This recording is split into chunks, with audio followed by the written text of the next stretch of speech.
Okay everybody, welcome back to Old Git Boxing. Today we're talking gloves. We've done our reps, that's a short video we did not so long ago, and now we're going to move on to gloves. Okay, so without further ado, let's crack on. When you purchase your first pair of gloves, it's important to actually take into consideration a number of things. Most importantly, the weight. Now these are 10-ounce gloves and you'll see them range as standard in most shops between 10 to 14. They do get heavier and they do get lighter, but that's when you're talking when you're getting to serious boxing, the 8-ounce. I prefer 10s. The reason I prefer 10s is they're just lighter on me. But the two considerations, the lighter they are, the less protection you're going to have. Okay, so I've got give you an example. I've got a 14-ounce glove here and I've got a 10. And you can kind of see, if I show you there, you can kind of see the actual reduction in padding that you'll have on these gloves. And that's the major difference. It's this area here. This is where the weight is carried. So what that means is you've got less protection over your knuckles, or less padding.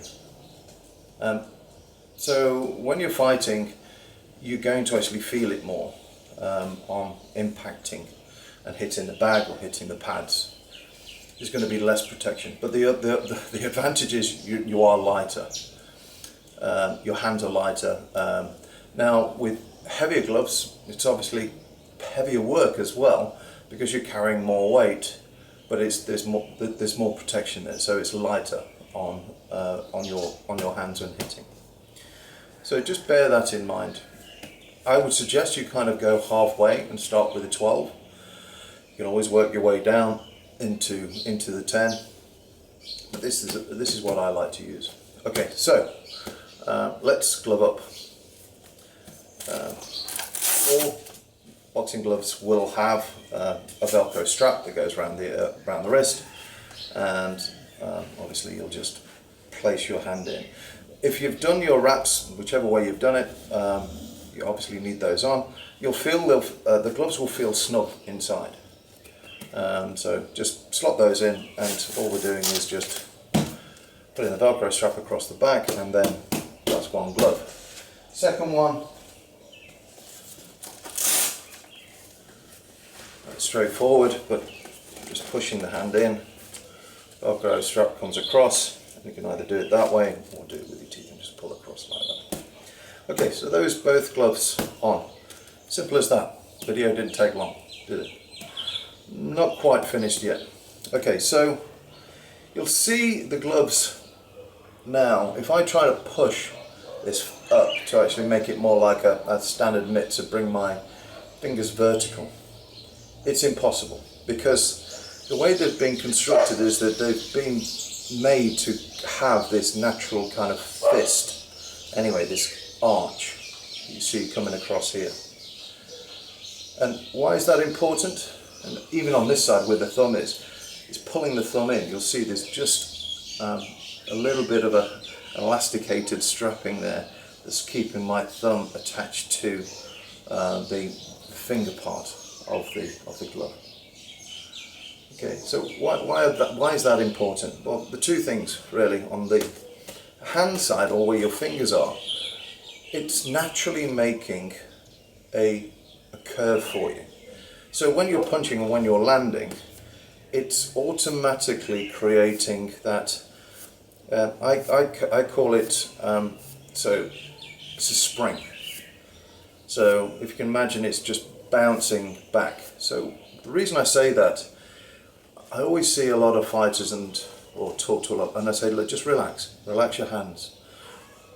Just allow what's happening naturally when you actually punch and you land into the bag or onto the pad, for your hand just to come back into a normal position.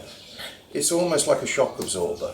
You'll feel it, you'll close in, and as you release, it'll just go back into its normal position. So you don't have to worry about actually closing your hand, or at any point in time, the glove is going to do it for you. Now, the reason this is important is that you're not over tensioning. You need to be loose, you need to be relaxed, just allow your hands to sit inside the gloves. And the same with your thumbs. Now this is where most of the injuries actually come when boxing, especially on bags, is when you're not landing the punch right. And they call it thumbing, so you'll pull a thumb and it'll just rip back.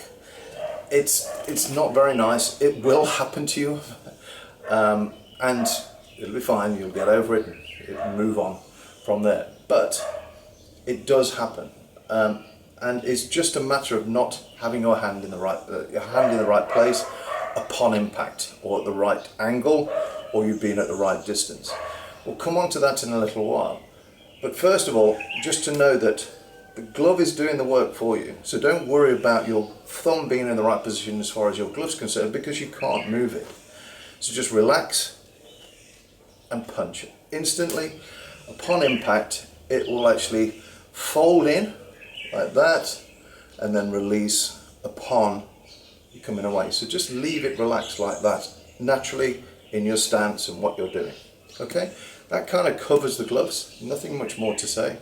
We'll move on to now to the basics of punching and how to land them, how to throw, stance and everything else, and we'll do that next. Okay, so we're all gloved up, ready to move on. Let's go and hit a bag. Speak soon. Bye.